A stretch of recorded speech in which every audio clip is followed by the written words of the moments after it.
विद्यार्थी मित्रांनो, आपलं मॅथ्स 1 मध्ये फर्स्ट चॅप्टर आता बराचसा झालेला आहे. त्याचा फक्त आता प्रॉब्लेम सेट आपण घेत आहोत. अगोदरच्या पार्ट्सचे लिंक्स आजच्या जी व्हिडिओ आहे ते व्हिडिओच्या डिस्क्रिप्शन बॉक्स मध्ये दिलेली आहे. तुम्हाला व्हिडिओ आवडल्यास ती लाईक आणि सबस्क्राइब करा. आज आपण प्रॉब्लेम सेट मधील जे काही ऍक्टिव्हिटीज आहेत, ऍक्टिव्हिटी जो प्रश्न असतो तो तुम्हाला 4 मार्क्ससाठी असतोच आणि म्हणून त्याचा जो सराव आहे तो कसा करायचा आणि कसं सोडवायचं ते आपण बघणार आहोत. तर ह्या ऍक्टिव्हिटी मध्ये प्रॉब्लेम सेट 1 मधील आपले जे 5 क्वेश्चन झालेले आहेत, त्यानंतर हा जो आहे तो 7th क्वेश्चन 7 यामध्ये तुम्हाला एक्झाम्पल देताना दिलंय. तो क्वेश्चन तुम्ही पुस्तकात बघा. मी इथे क्वेश्चन लिहिलेला नाहीये.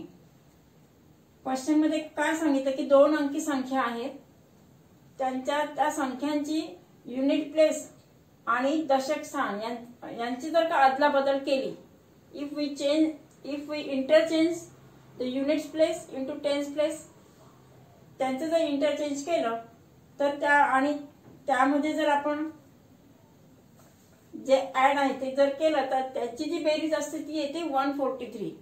ते आपण ऍक्टिव्हिटी सोडवताना बघणार आहोत. आधी क्वेश्चन बघणार आहोत की अदलाबदल करून नंतर त्यांची जी ऍडिशन येते ती येते 143 143 आणि नंतर मग युनिट प्लेस आणि टेन्स प्लेस यांचा जी सेकंड अट दिलेली आहे, तर सेकंड अट जी आहे कंडिशन मध्ये युनिट प्लेस आणि टेन्स प्लेस यांचे जर का स्थानांची बदल नंतर केल्यानंतर त्याच्यामध्ये 3 ने तो जास्त येतो. डिजिट जो आहे टेन्स प्लेस जो आहे तो 3 ने जास्त आहे. अशा 2 अटी दिलेल्या आहेत आपल्याला आणि त्यांनी विचारलंय की एक्स आणि वाय किंवा त्याचे जे सोल्युशन्स आहेत, एक्स वाय काढून आपण त्याची जे डिजिट नंबर आहेत, 2 अंकी संख्या 2 digit number, we have to find 2 digit number आणि ती संख्या आपल्याला शोधायची with the help of this activity. ही ऍक्टिव्हिटी करायची. ऍक्टिव्हिटी सोडवत असताना काय असतं, काही जे समीकरण असतात किंवा काही कॅल्क्युलेशन असतील ते आपल्याला बाजूला करणं गरजेचं असतं.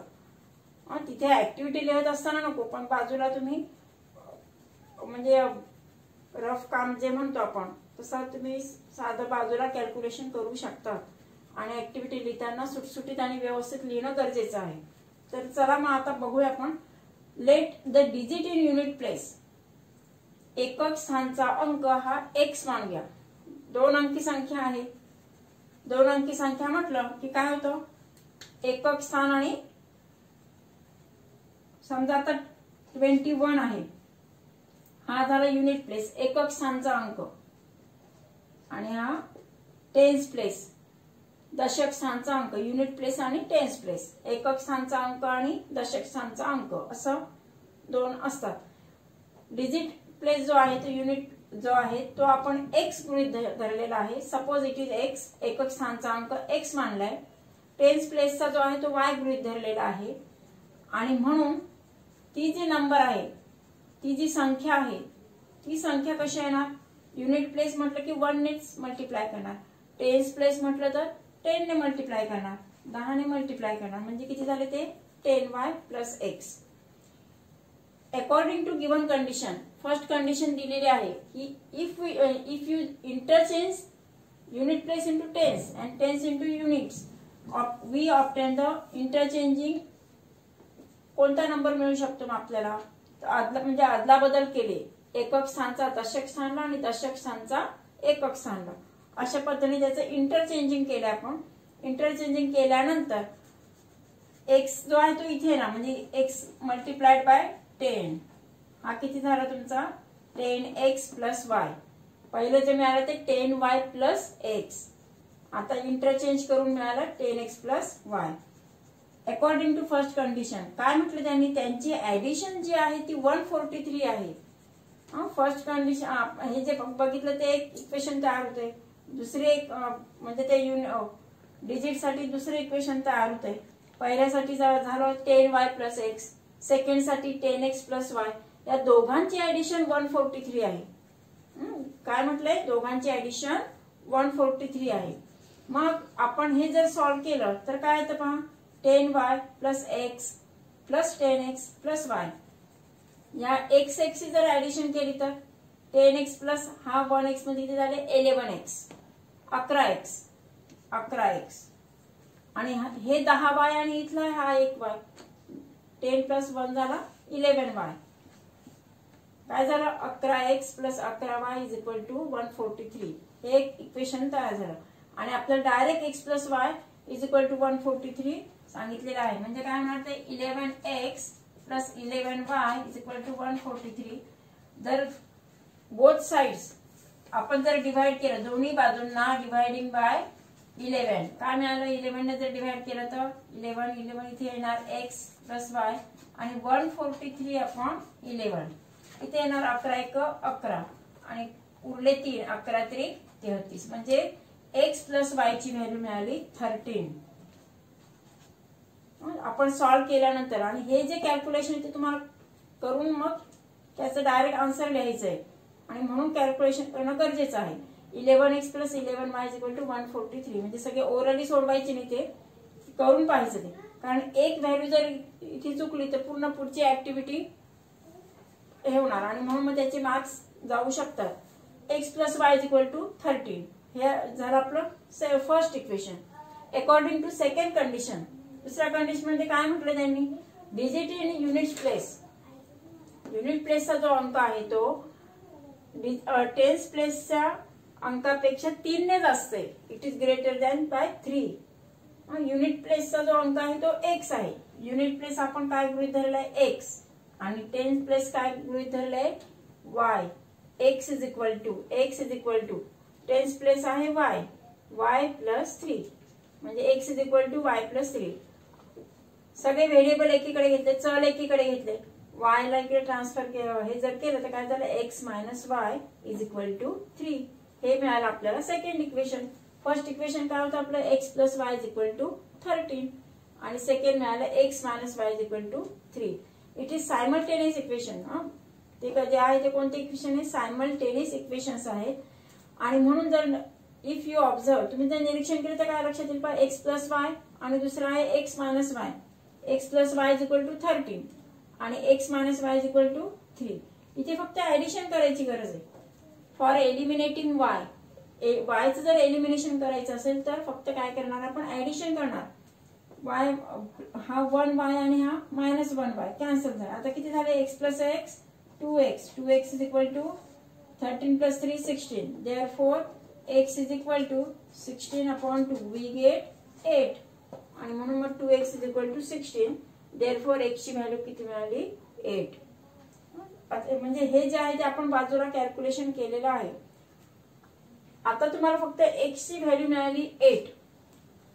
आपल्याला आणखी काय हवंय put x is equal to 8 in x plus y is equal to 13 to get y. y ची व्हॅल्यू मिळवण्यासाठी आपण आता x ची व्हॅल्यू त्याच्यामध्ये पुटअप करणार. 8 plus y is equal to 13. Therefore y is equal to 13 आणि ट्रान्सफर केल्यानंतर 13 मायनस 8 किती मिळाले तर आपल्याला 5. 13 म्हणजे 13 वजा 8 केलं तर 5 मिळाले. आता आपल्याला म्हणजे y ची किंमत 5 आहे आणि x ची किंमत 8 आहे. x आणि y दोन मिळालेत व्हॅल्यू. आता आपल्याला तो नंबर बनवायचा आहे. ती 2 अंकी जी संख्या आहे ती बनवायची आहे. आपले युनिट प्लेसला x आहे. युनिट प्लेसला x ची व्हॅल्यू काय निघाली 8. मग ती युनिट प्लेसला 8 ठेवणार म्हणून इथे घेतलं 8 किंवा इथे x दिलेलंच आहे. आणि 10y, y ची व्हॅल्यू 5 आहे. मग 10 इंटू 5 किती मिळाले 50. 50 आणि प्लस 8 50 प्लस 8 10 5 50. 50 अधिक 8 किती मिळाले 58. म्हणजे जी 2 डिजिट नंबर जे आहे आपल्याला जी विचारलेली 2 डिजिट 2 अंकी जी संख्या आहे ती 58 आहे. म्हणजे तुम्हाला ऍक्टिव्हिटी लिहिताना व्यवस्थित आणि जे कॅल्क्युलेशन करायचं ते तिथे बाजूला करूनच व्यवस्थित लिहायचं आहे. आता आपण नेक्स्ट जी पुढची ऍक्टिव्हिटी आहे ती बघूया. आता आपण पुस्तकातीलच ऍक्टिव्हिटी घेणार आहोत. क्रॅमर्स रूलवर आधारित जी ऍक्टिव्हिटी आहे ती आपण घेणार आहोत. त्या ऍक्टिव्हिटी मध्ये पण म्हणजे कृती की काही तुम्हाला जे व्हॅल्यूज असतात त्या अशा त्यांनी दिलेला जो आराखडा आहे तो त्याच पद्धतीने लिहायचा असतो. परंतु लिहिताना किंवा तुम्ही जेव्हा ऍक्टिव्हिटी हे करत असता तेव्हा सुटसुटीत आणि जास्त जागा सोडून, त्यांनी बॉक्स लहान दिला असेल तरी तुम्ही मात्र मोठा बॉक्स करून व्यवस्थित लिहायचं आहे.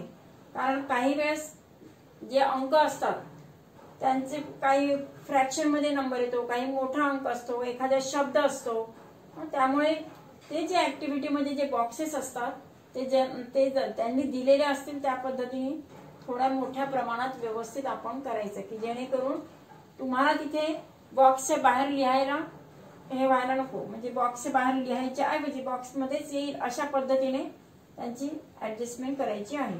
तर ह्याच्यामध्ये तुम्हाला निश्चयकाची किंमत काढायची आहे.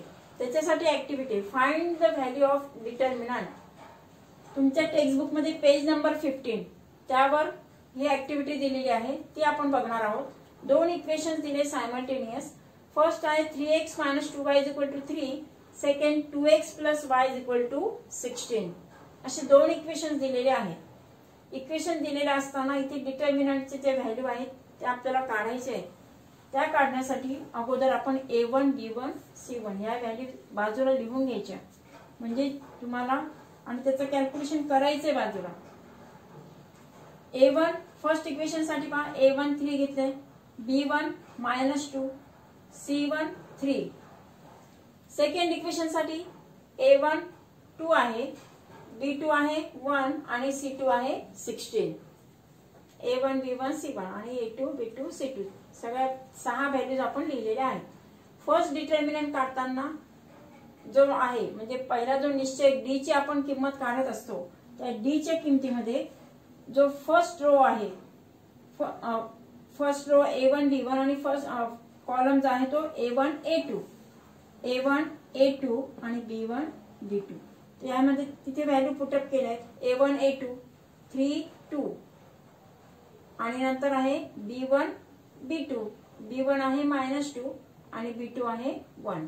आता हे सॉल्व करत असताना तिथे न करता बाजूला सॉल्व करा. आपण तिरपा गुणाकार करत असतो. AD - BC 3 × 1 किती झाले 3 -2 × 2 किंवा इथे लिहून घेतलं तरी चालेल. 3 × 1 -2 × 2 किती झाले 3 × 1 3. इथे 2 2 4 -4 × किती झाले +4 दॅट इज इक्वल टू 7. म्हणजे अशी ती व्हॅल्यू काढा आणि ती इथे पुटअप करायची. फर्स्ट डी ची value we get 7. 3 × 1 3 -2 × 2 -4 we get 7. आता dx या डिटर्मिनंट साठी पहा, या निश्चयकाची किंमत काढायची आहे. त्यासाठी आपण a1 त्यांनी दिलं नव्हतं, आपण हे फिल इन द ब्लँक्स केलेले आहेत. तिथे आपण c1 आणि c2 चे व्हॅल्यू घेतले. c1 3 आणि c2 16 आहे. 3 आणि 16. तसंच b1 b2 -2 आणि 1 -2 आणि 1 -2 1 3 आणि 16 या व्हॅल्यू व्यवस्थित म्हणून तिथे लिहायचं. जरी तिथे ऍक्टिव्हिटी म्हणजे जागा नसेल तरी तुम्ही बाजूला करायचं आहे आणि त्यानुसार पण इथे घेतले आपण व्हॅल्यू. आता इथे पुन्हा तिरपा गुणाकार केल्यानंतर dx साठी काय येणार पहा, 3 × 1 -2 × 16 किती झाले पहा 3 -× प्लस झाले आणि 16 32. 32 + 3 वी गेट 35. याची व्हॅल्यू मिळाली 35. dx ची व्हॅल्यू मिळाली.